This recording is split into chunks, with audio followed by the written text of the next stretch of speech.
The huge meeting room on the alien space station was filled with angry voices. Admiral Zexthara slammed his forearms on the crystal table, making it shake.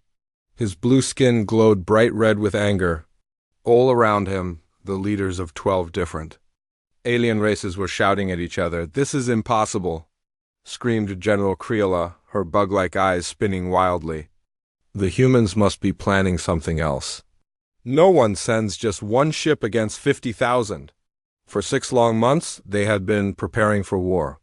The Galactic Council had given Earth a simple choice: stop building colonies in space or face destruction. The humans had been spreading too fast, taking planets that the aliens thought belonged to them. The Council had built the biggest war fleet anyone had ever seen. 50,000 ships from 12 different worlds, each one armed with weapons that could blow up entire planets. They had positioned themselves at the edge of human space, ready to destroy whatever army Earth would send, but their sensors showed something that made no sense at all. "Just one ship," whispered Commander Veltar, his tentacles shaking with fear. "The humans are really sending just one ship." The human vessel appeared on their screens as a sleek, dark craft about the size of a normal warship. It had no escort ships, no support fleet, no backup. Just one lonely ship flying toward their massive army like it had nothing to fear. "Maybe it's a peace ship," suggested Ambassador Creola, though she didn't sound like she believed it. "Maybe they're coming to give up?" Admiral Zexthara stared at the tactical display with his 6 eyes. His military mind refused to believe such a simple answer. He had studied human wars for years since they first appeared in space. These creatures never gave up. They learned. They changed. They found ways to turn weakness into strength. "All ships, stay in formation," he commanded through his communication device, "but raise shields to maximum power." Something feels very wrong about this. The human ship, which their computers called the UES Determination, kept flying toward them. At a steady pace, its weapons were not charging. It was not making any threatening moves. Just one ship against 50,000, flying like it owned the galaxy. Captain Jake Morrison sat in the command chair of the Determination. His face was calm and serious, even though he knew what was coming. Around him, his crew of 43 people worked quietly at their stations. They all knew this was the most important mission in human history. Lieutenant Amy Walsh watched the tactical screen, her fingers moving quickly over the glowing controls. She could see every alien ship in the enemy fleet, each one big enough to destroy a city. Chief Engineer Tony Rodriguez was making final checks on systems that had taken Earth's smartest people 15 years to build. "Captain," said Communications Officer Lisa Park, "we're getting lots of calls from the alien fleet. They want to know who we are and what we want." Morrison smiled, but it was not a happy smile. "Open a channel, Lisa. Let's give them something to think about." The message went out across space, reaching every ship in the alien fleet at the same time. Morrison's voice was steady and calm, like he was talking to an old friend. "This is Captain Jake Morrison of the United Earthship Determination. We got your message about human colonies. We're here to talk about your demands." There was a long pause. Then Admiral Zexthara's voice came back, translated by their computers. "Captain Morrison, you are greatly outnumbered. Surely your leaders know that one ship cannot fight our combined forces. We offer you a chance to surrender with honor." Morrison laughed, but it was a cold sound. "Admiral, you're making the same mistake everyone makes when they first meet humanity. You're counting ships, we count possibilities." The alien fleet commanders looked at each other with confusion. What did that mean? "Sir," whispered Commander Veltar to Admiral Zexthara, "should we attack now? They're just one ship." "No," Zexthara replied, but his voice was uncertain. "Let's see what they're planning. Humans are tricky. They never do what you expect." On the Determination, Morrison turned to his crew. "All right, everyone. Time to show them what 15 years of human engineering can do. Amy, begin the scanning." "Sequence." Lieutenant Walsh nodded and activated the ship's sensor array. The aliens watched in shock as the Determination began scanning their entire fleet with incredible speed and accuracy. Every ship, every weapon, every shield generator was analyzed and cataloged in just minutes. How are they doing that? Demanded Commander Veltar. Our scramblers should be blocking their scanners. Admiral Zexthara studied the readings with growing worry. Their technology is more advanced than we thought, but it still doesn't matter. They're still just one ship. But then something even stranger happened. The Determination's hull began to change. Metal plates slid apart to show weapon systems that looked like nothing the aliens had ever seen. The ship's energy readings jumped to levels that made their computers scream warnings. "Captain," reported Chief Engineer Rodriguez, "all reactors are running at full power. The antimatter containment field is stable. All dimensional stabilizers are working perfectly." Morrison nodded. "Begin power redistribution. Let's show them what happens when humanity has time to prepare." The change was amazing to watch. The Determination's hull moved like liquid metal, growing bigger and smaller as systems inside rearranged themselves. Energy patterns danced across its surface in colors that most alien species couldn't even see. "What is that thing?" whispered a young officer on the alien flagship. Admiral Zexthara was beginning to understand. The humans hadn't sent one ship. They had sent something completely different. "All ships, prepare for battle," he ordered. "I don't know what they're planning, but we're not going to wait to find out." But Morrison wasn't finished. He opened another communication channel, this time talking to every ship in the alien fleet at once. "Admiral, I want you to understand something about humanity. When we first left Earth, we were weak. We had basic rockets and simple weapons.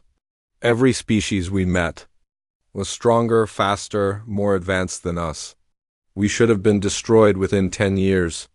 The Determination kept changing, its hull now glowing with an inner light that pulsed like a heartbeat. But we had something you didn't think about. We could learn from our mistakes. Every time someone knocked us down, we got back up stronger. Every time we faced impossible odds, we found a way to change the rules." Lieutenant Walsh smiled as she watched the tactical display. The alien fleet was starting to show signs of panic. Ships were moving out of position, commanders were arguing over open channels, and several vessels had begun charging their weapons without orders. "You see, Admiral," Morrison continued, "when you told us to leave the colonies, we had a choice. We could build 1,000 ships and fight you the way you wanted. Or we could build one ship and fight you our way." The Determination's transformation reached its final stage. The ship had nearly doubled in size, its hull now covered with energy conduits and weapon systems. But more importantly, the space around. It began to bend and twist, reality itself changing in ways that made the alien sensors go crazy. "What we build isn't just a ship," Morrison said.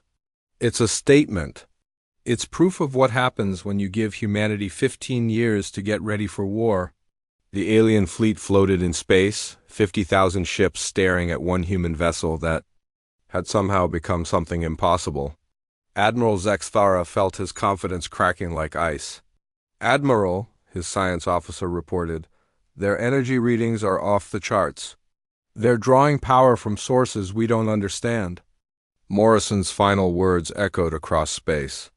"The question isn't why we sent just one ship, Admiral. The question is, are you really sure it's just one ship?" The Determination pulsed with otherworldly energy, and Admiral Zexthara realized that humanity had just changed the rules of war forever. The next few hours were like a nightmare for the alien fleet. The Determination stayed exactly 1 light minute away from them, close enough to see clearly but far enough to avoid immediate attack. Captain Morrison had ordered his crew to begin what they called the demonstration. It was a carefully planned show designed to make their enemies afraid. First, Lieutenant Walsh turned on the ship's sensor array to full power. The aliens watched in horror as the Determination began scanning their entire fleet with impossible speed. Every ship, every weapon system, every shield generator was examined and recorded in minutes. "How are they breaking through our scramblers?" demanded Commander Veltar. His tentacles writhing with worry, Admiral Zexthara studied the readings with growing fear. "Their scanning technology is far more advanced than we thought. But it doesn't matter, they're still just one ship." "But then," The second part of the demonstration began. The Determination's hull started to shift and change. Metal panels slid apart to show weapon systems that looked like nothing in the galaxy. The ship's energy readings jumped to levels that made every alien computer scream danger warnings. "Captain," reported Chief Engineer Rodriguez, "fusion reactors are working perfectly. The antimatter containment field is stable. All dimensional stabilizers are showing green lights." Morrison nodded from his command chair. "Begin power redistribution sequence. Let's show them what 15 years of desperate innovation looks like." The change was visible even without instruments. The Determination's hull rippled like water, growing bigger and smaller as internal systems moved and rebuilt themselves. Energy patterns danced across its surface in colors that didn't exist in most alien vision. "What is that thing?" whispered a junior officer on the alien flagship. Admiral Zexthara was beginning to understand something terrible. The humans hadn't sent one ship. They had sent something completely different. "All ships prepare for combat," he ordered. "I don't know what they're planning, but we won't wait to find out." But Morrison wasn't finished with his demonstration. He opened another communication channel, broadcasting to every ship in the alien fleet at the same time. "Admiral, I want you to understand something about humanity. When we first left Earth, we were weak, fragile. We had chemical rockets and basic weapons. Every species we met was stronger, faster, more technologically advanced. We should have been extinct within a decade." The Determination's transformation continued, its hull now shining with an inner light that pulsed like a living heart. "But we had something you didn't consider. We had the ability to learn from our mistakes. Every time someone knocked us down, we got back up stronger. Every time we faced impossible odds, we found a way to change the rules of the game." Lieutenant Walsh smiled as she watched the tactical display. The alien fleet was beginning to show signs of panic. Ships were adjusting their positions without orders. Commanders were arguing over open channels, and several vessels had begun charging their weapons despite no official command to do so. "You see, Admiral," Morrison continued, "when you told U.S. to leave the Outer Rim colonies, we had a choice. We could build 1,000 ships and fight you on your terms, or we could build one ship and fight you on ours." The Determination's transformation reached a new stage. The vessel had nearly doubled in size, its hull now a complex network of energy conduits and weapon systems. But more importantly, the space around it began to bend and twist reality itself, warping in ways that made the alien sensors malfunction. "What we've built isn't just a ship," Morrison said. "It's a statement. A demonstration of what happens when you give humanity 15 years to prepare for war." The alien fleet watched in, growing terror as the human vessel completed its transformation. Energy readings were off every scale they had. The ship's power signature was cycling through levels that should have been impossible for any vessel to contain. "Admiral," reported the science officer, "we've completed our analysis of the human vessel's energy patterns. The readings are inconsistent with known physics." Zexthara's 6 eyes focused on his subordinate. "Explain." "Their power source appears to be some form of controlled dimensional breach. They're drawing energy from multiple layers of space-time simultaneously. The mathematics alone should make their ship tear itself apart." Commander Veltar's tentacles writhed with increasing anxiety. "Sir, perhaps we should reconsider our position. If they've developed technology beyond our understanding—" "No," Zexthara said firmly, though his voice carried less confidence than before. "They're trying to intimidate us. It's all psychological warfare.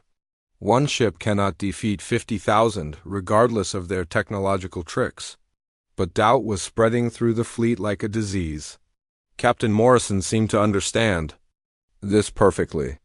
Every few hours he would broadcast another message, each one designed to exploit their growing uncertainty.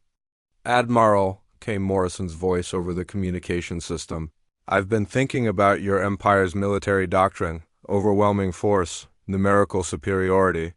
It served you well against species who fight by the same rules. The Determination Pulsed with energy, its hull now displaying patterns that were painful to look at directly. But humans don't fight by rules, we fight to win. When the Virati Empire tried to blockade our supply lines, we didn't build bigger ships. We built ships that could tunnel through dimensions. When the Hive Queens tried to overwhelm us with numbers, we didn't recruit more soldiers. We built weapons that could turn their own forces against them. Lieutenant Walsh monitored the communication channels between alien ships. The chatter was increasing, and the tone was becoming more desperate. Ship commanders were requesting permission to withdraw. Others were demanding immediate attack orders. The unity of the fleet was cracking. Every species that has underestimated humanity has made the same mistake, Morrison continued. They assume we think like them. They assume we'll fight like them. They assume we'll lose like them. Chief Engineer Rodriguez looked up from his console. Captain, the dimensional resonance cascade is building as predicted. We're about 12 hours from full implementation. Morrison nodded. Excellent. Amy, any changes in their fleet composition? Negative, sir. They're maintaining formation, but I'm detecting increased stress patterns in their communications. Several ships have requested permission to withdraw. Good, Tony, begin Phase 3 of the demonstration. The Determination's hull began to emit a low harmonic frequency that traveled through space itself. The alien fleet watched in horror as the fabric of reality around the human ship began to ripple like water on a pond. What are they doing? Screamed a panicked voice over the alien communication channels. Admiral Zexthara felt his confidence cracking like thin ice. Science officer report. Sir, they're generating some kind of standing wave in the quantum field. It's creating interference. Patterns that are affecting our shield generators and navigation systems.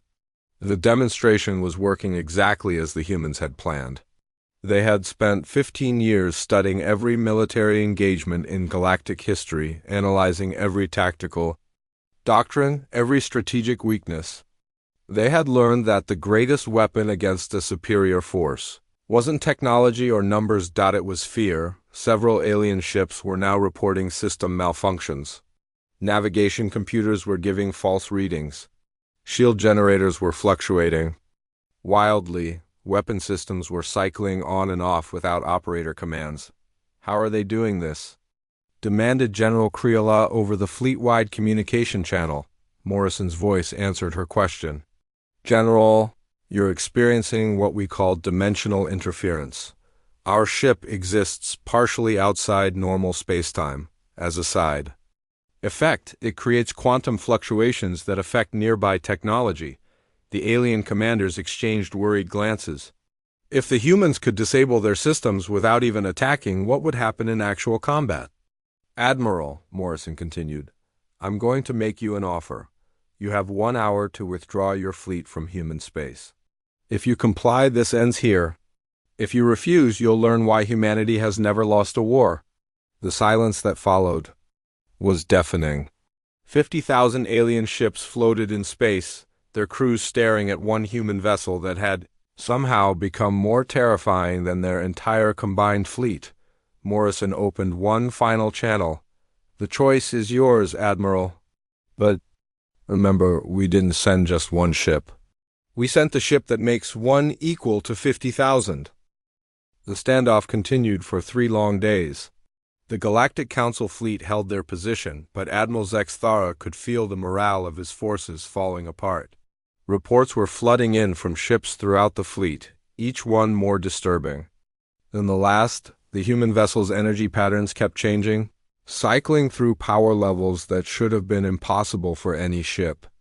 Worse, it was broadcasting on frequencies that interfered with their navigation systems. Several ships had reported complete system failures, and the engineering teams couldn't figure out why. Admiral, reported his science officer, we've completed our analysis of the human vessel's emissions. The readings are inconsistent with everything we know about physics. Zexthara's main eyes narrowed. Explain what you mean. Their power source appears to be some form of controlled dimensional breach. They're drawing energy from multiple layers of space-time at the same time. The mathematics alone should make their ship destroy itself. Commander Veltar's tentacles writhed with fear. Sir, perhaps we should think again about our position. If they've developed technology beyond our understanding. No, Zexthara said firmly, though his voice shook slightly. They're trying to scare us. It's all mind games. One ship cannot defeat 50,000, no matter what technological tricks they have. But doubt was spreading through the fleet like a plague. Captain Morrison seemed to understand this perfectly. Every few hours he would broadcast another message, each one designed to make their uncertainty worse. Admiral, came Morrison's voice over the communication system, I've been thinking about your Empire's way of fighting. Overwhelming force, more ships than the enemy. It's worked well against species who fight the same way. The determination pulsed with energy, its hull now showing patterns that hurt to look at. But humans don't fight by the same rules. We fight to win. When the Varadi Empire tried to cut off our supply lines, we didn't build bigger ships. We built ships that could travel through other dimensions. When the Hive Queens tried to beat us with numbers, we didn't get more soldiers. We built weapons that could turn their own armies against them. Lieutenant Walsh monitored the communication channels between alien ships. The chatter was getting louder, and the tone was becoming more desperate. Ship captains were begging for permission to leave. Others were demanding orders to attack immediately. The unity of the fleet was breaking down. Every species that has looked down on humanity has made the same mistake, Morrison continued. They think we'll act like them.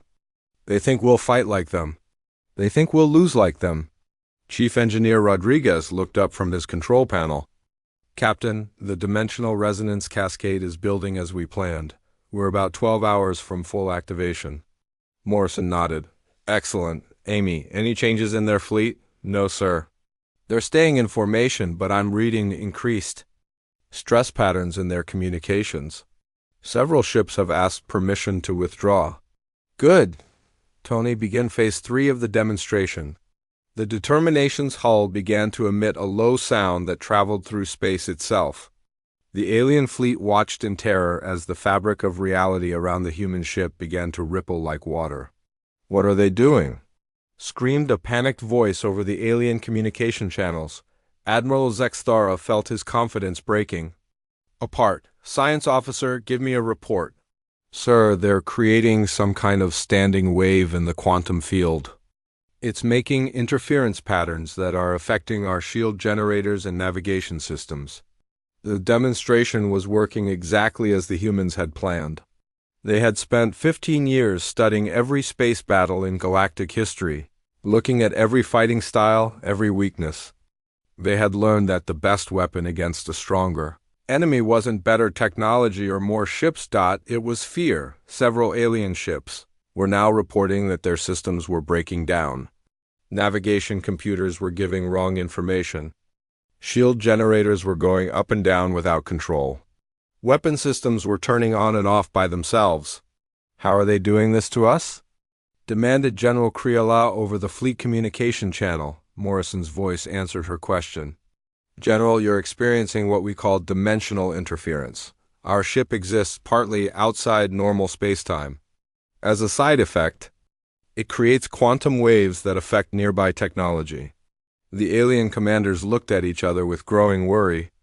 If the humans could disable their systems without even fighting, what would happen in real combat?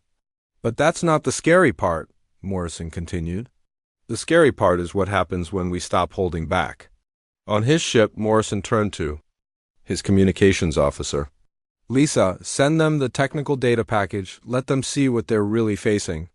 Lieutenant Park's fingers moved over her controls. Sending now, Captain.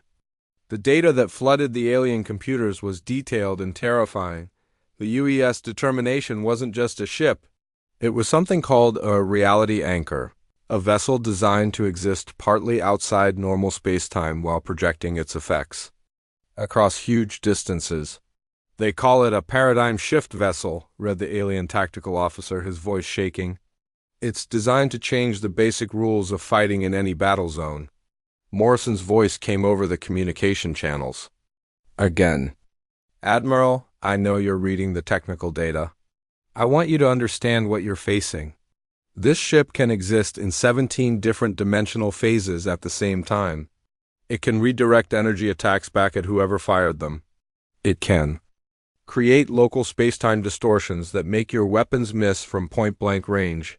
The Determination's hull began to phase in and out of visible reality, sometimes appearing as a solid ship, sometimes as a ghostly outline, sometimes disappearing completely.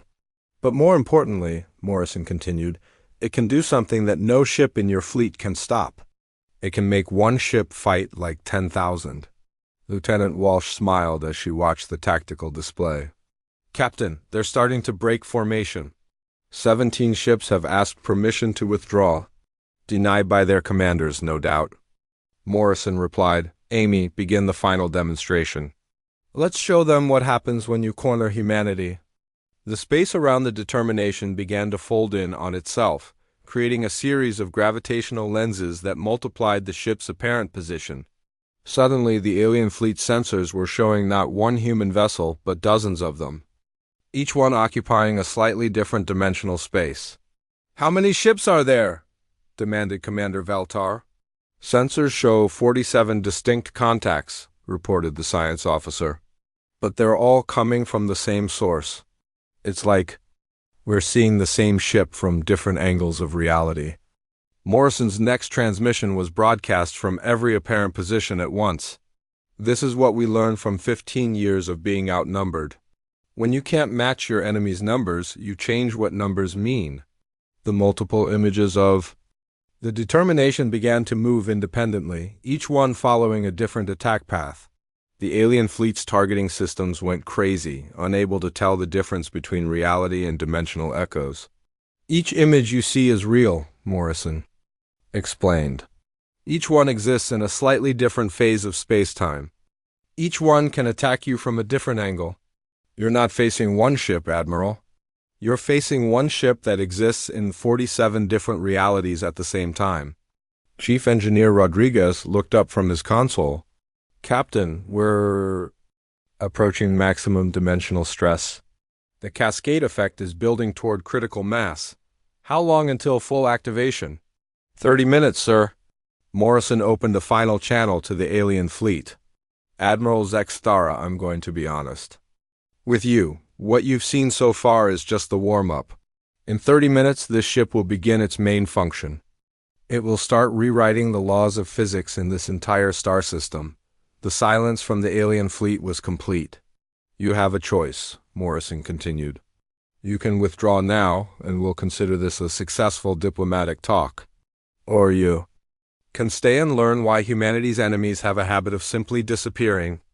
Admiral Zexthara stared at the tactical display, watching 47 images of the same impossible human ship. For the first time in his military career, he was truly afraid. Admiral Zexthara's command bridge was in complete chaos. Half his fleet was reporting system breakdowns, 3 ships had lost all navigation control, and his own flagship shields were going up and down without warning. Sir, reported his tactical officer, we're receiving communications from the Terran Colonial Authority. They're broadcasting technical information. What kind of information? About the human ship, sir. They're telling us exactly what it is. Zexthara felt his heart sink. In all his years of military service, he had learned that enemies who willingly told you their capabilities were the most dangerous kind. The data package that flooded their computers was complete and terrifying. The UES Determination wasn't just a ship.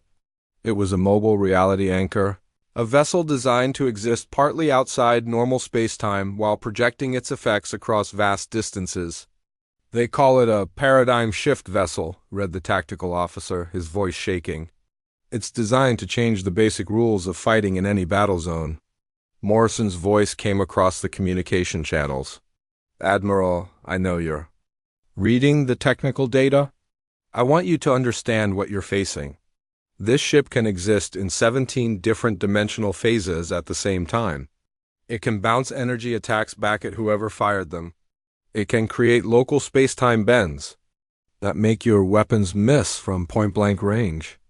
The Determination's hull began to phase in and out of reality, sometimes appearing solid, sometimes ghostly, sometimes vanishing completely. But more importantly, Morrison continued, it can do something that no ship in your fleet can stop. It can make one ship fight like 10,000. Lieutenant Walsh smiled as she watched the tactical display. Captain, they're starting to break formation. 17 ships have requested permission to withdraw. Their commanders are probably denying those requests, Morrison replied. Amy, begin the final demonstration. Let's show them what happens.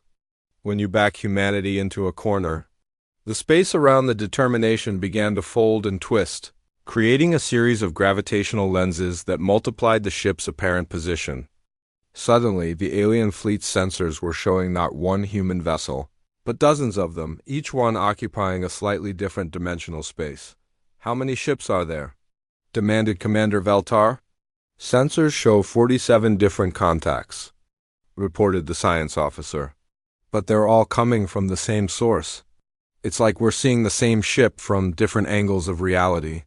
Morrison's next message was broadcast from every apparent position at once. This is what we learned from 15 years of being outnumbered. When you can't match your enemy's numbers, you change what numbers mean. The multiple images of the determination began to move independently, each one following a different attack pattern. The alien fleet's targeting systems went completely crazy, unable to tell the difference between reality and dimensional echoes. Each image you see is real, Morrison explained. Each one exists in a slightly different phase of space-time. Each one can attack you from a different angle. You're not facing one ship, Admiral. You're facing one ship that exists in 47 different realities at the same time. Chief Engineer Rodriguez looked up from his console. Captain, we're approaching maximum dimensional stress. The cascade effect is building toward critical mass. How long until full activation? 30 minutes, sir. Morrison opened a final channel to the alien fleet. Admiral Zexthara, I'm going to be completely honest with you. What you've seen so far is just the warm-up. In 30 minutes, this ship will begin its primary function. It will start rewriting the laws of physics in this entire star system. The silence from the alien fleet was absolute. On the alien flagship, Admiral Zexthara called an emergency meeting. Representatives from all 12 species gathered around the tactical display, watching the impossible human vessel cycle through its dimensional phases. We cannot withdraw, insisted General Creola of the Hive Queens. Our entire authority depends on our ability to show power. If we back down to one human ship, every species in the galaxy will question our strength. And if we stay and get destroyed, replied Admiral Zexthara, there won't be anyone left to question. The debate raged for precious minutes while the determination's countdown continued. Morrison had been silent for the last 20 minutes, letting the alien commanders think about their options. Commander Veltar studied the sensor readings with growing fear. The energy patterns are reaching dangerous levels. Whatever they're planning to do, it's going to happen soon. Admiral, reported the science officer, we've finished analyzing the human technical information. Based on their own data, the ship can create a localized reality bubble about 1 light-year across. What does that mean? Demanded General Creola. It means they can make their own rules of physics apply to this entire star system. Their weapons will work at full power, ours won't. Their ships will be able to move normally, ours won't. They'll be able to see us clearly, we won't be able to see them. The meaning sank in slowly. They weren't just facing a technologically superior enemy. They were facing an enemy that could rewrite the basic laws of reality itself. 10 minutes to cascade activation, came Morrison's voice over the communication system. I'm going to make this simple for you.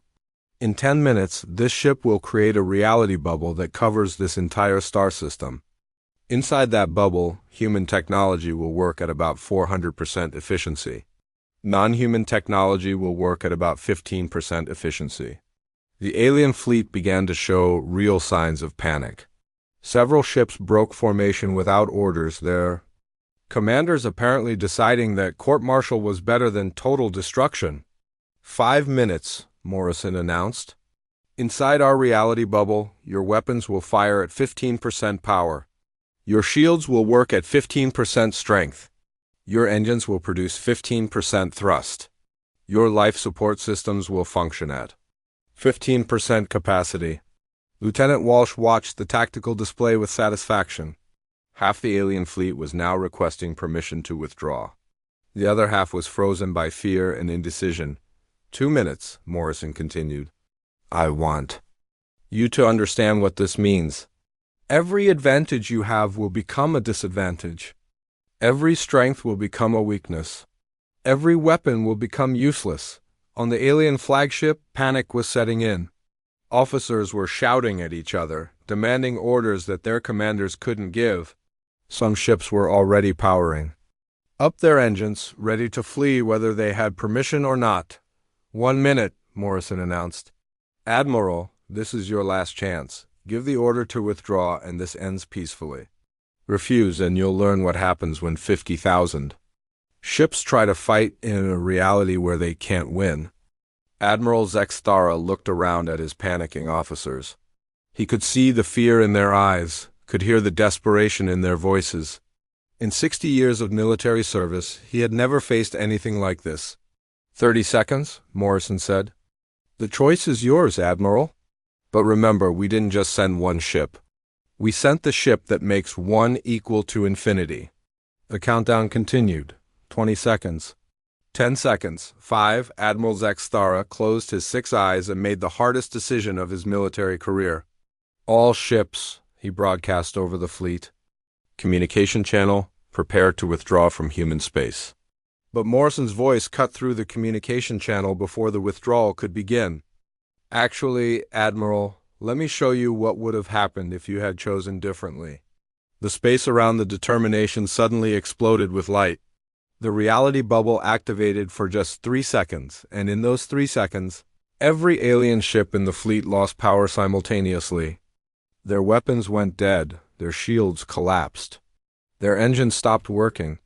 Their life support systems flickered and nearly failed. For 3 terrifying seconds, 50,000 warships became helpless metal boxes floating in space. Then the effect stopped and their systems came back online. That was just a taste, Morrison said calmly. Now you know what you would have faced. The question is, do you want to experience it again, but permanently this time?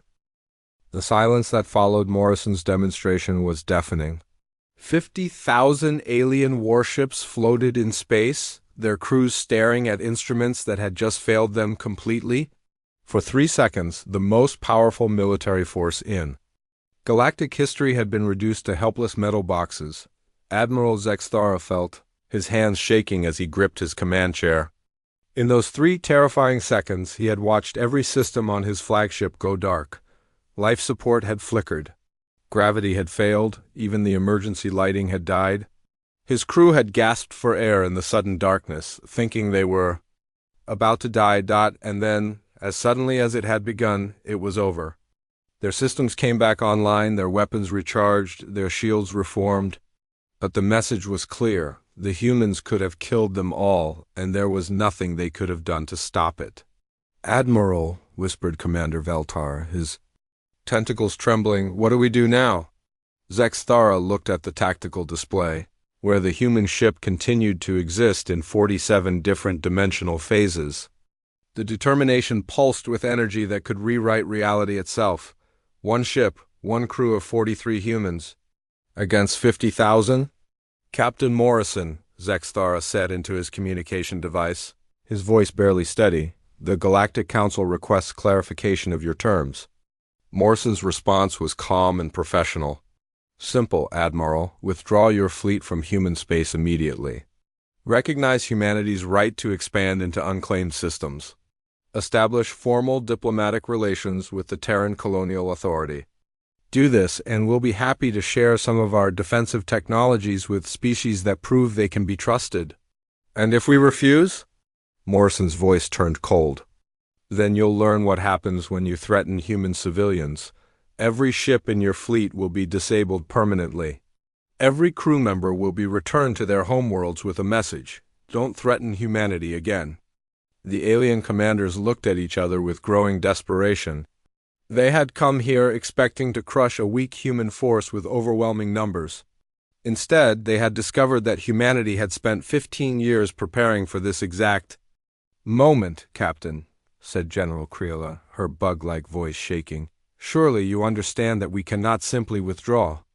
Our authority depends on our military strength. If we back down to one ship... General, Morrison interrupted, let me explain something about authority. Real authority doesn't come from having the biggest army.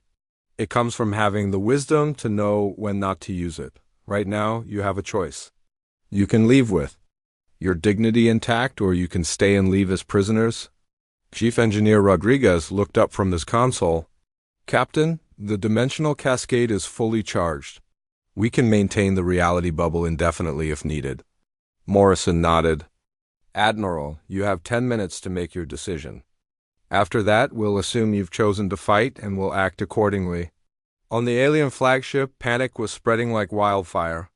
Officers were arguing loudly, some demanding immediate retreat, others insisting they had to maintain their position for the sake of galactic order. Sir, reported the science officer, our analysis is complete. Based on what we observed during their 3-second demonstration, their reality manipulation technology is at least 500 years ahead of our most advanced theories. What does that mean in practical terms? Demanded Zexthara. It means, if they activate their system permanently, we become sitting targets.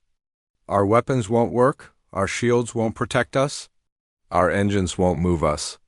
We'll be completely helpless while they can do whatever they want. Commander Veltara's tentacles writhed in fear. And they could do this to any fleet, anywhere. In the galaxy, based on their technical specifications, yes. They could position one of these ships in any star system and make it impossible for anyone else to fight there. The implications were staggering. If humanity could build more ships like the Determination, they could effectively control any battlefield in the galaxy. Traditional military doctrine would become meaningless. Admiral, came Morrison's voice again. 8 minutes remaining. I want you to consider something. This demonstration wasn't meant to humiliate you. It was meant to save lives. We could have simply activated our reality bubble and disabled your entire fleet permanently. Instead, we're giving you a chance to leave with honor. Lieutenant Walsh watched the communication channels between alien ships. The chatter was frantic now, with ship commanders begging their superiors for permission to withdraw. 5 minutes, Morrison announced. I want to be clear about something. Humanity doesn't want to be your enemy. We want to be left alone to build our colonies and live our lives.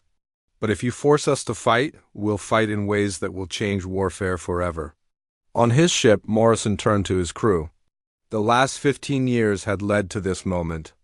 When the Galactic Council had first threatened humanity, Earth's leaders had faced a choice: build a traditional fleet and fight a traditional war they couldn't win, or revolutionize the very nature of combat itself. They had chosen revolution. 3 minutes, Morrison said. Admiral, your fleet represents the combined military might of 12 different species. But power isn't about how many ships you have. It's about how effectively you can use them.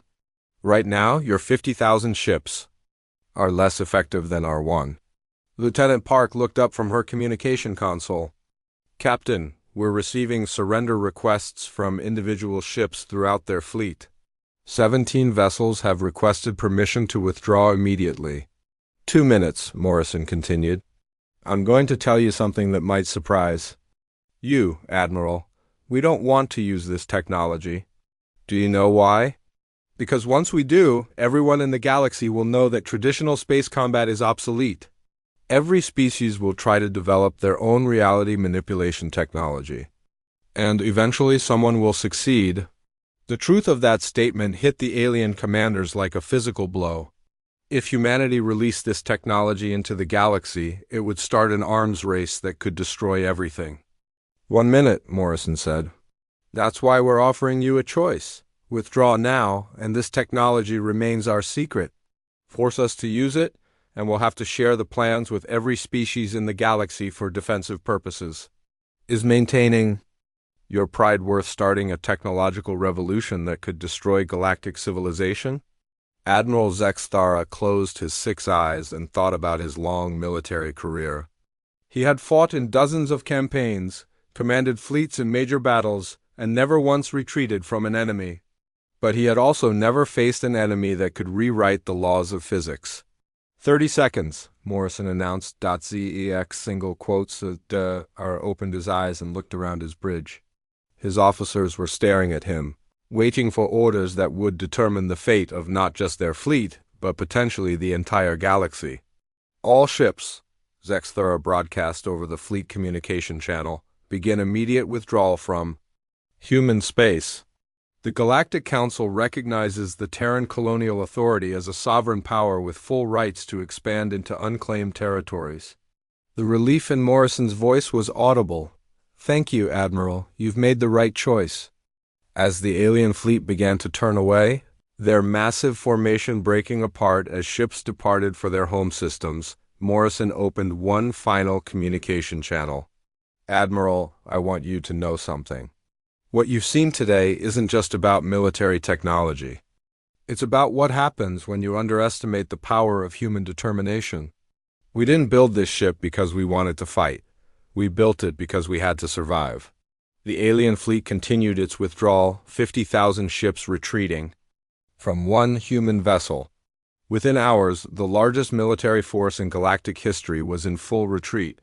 Morrison leaned back in his command chair, watching the tactical display clear. "Amy, send a message to Earth Command. Mission accomplished." "The Outer Rim colonies are secure," Lieutenant Walsh smiled. "Sir, we're receiving congratulations from the colonial governments.